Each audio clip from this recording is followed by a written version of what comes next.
Bul, menyenangkan dua mukanya kibam menurut Rona.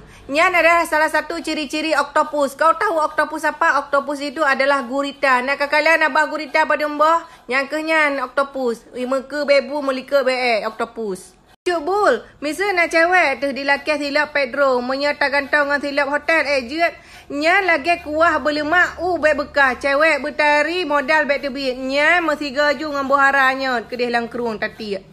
Bul, menya cewek lagak galak ketanya dan dengan urung ciji kah sering tamayang kiban pah cukup berapa lagi filem sinetron. Aku pacaran dengan anaknya tapi menikah dengan ibunya. Bul, kiban cara mengakna cewek sedangkan muka pas-pasan. Hanapu saya muka pas-pasan, yang penting dompet berkelebihan. Menya dompet berkelebihan jangankan cewek jen pi mengen. Menya dompet kosong jangankan cewek, jen pihai puto. Bul, kiban menurut Ron ni ramai tak indang jino gaduh lalai dengan HP lako-lako hana merempak permenli. Hana payah permen, pelakor sudah menanti di luar sana. Jangan salahkan suami apabila suami digoda pelakor. Karena semua itu tergantung isteri di rumah.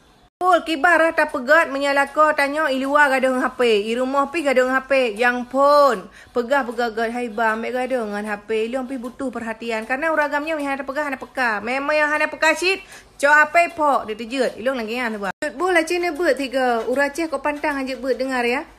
A'udzubillahi minasyaitonirrajim. Bismillahirrahmanirrahim.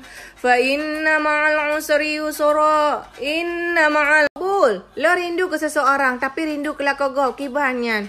Nyan anak saban. Penawaji hanya bak redep. Menyakan bak redep capli ubut. Menyakan capli ubut tu ko lain hana cara. Boh puat tak rindu kelak kogop. Lagi hana agam lain ku ike.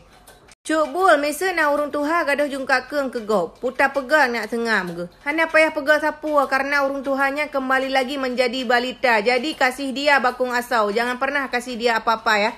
Terkedipu barang kapum daleh butanya. Urung tuha tung-tung daleh. Cuk Bul, menya dipegah sayang ketanya. Tapi dengan cewek lain dijak cik kiban yang Cuk Bul.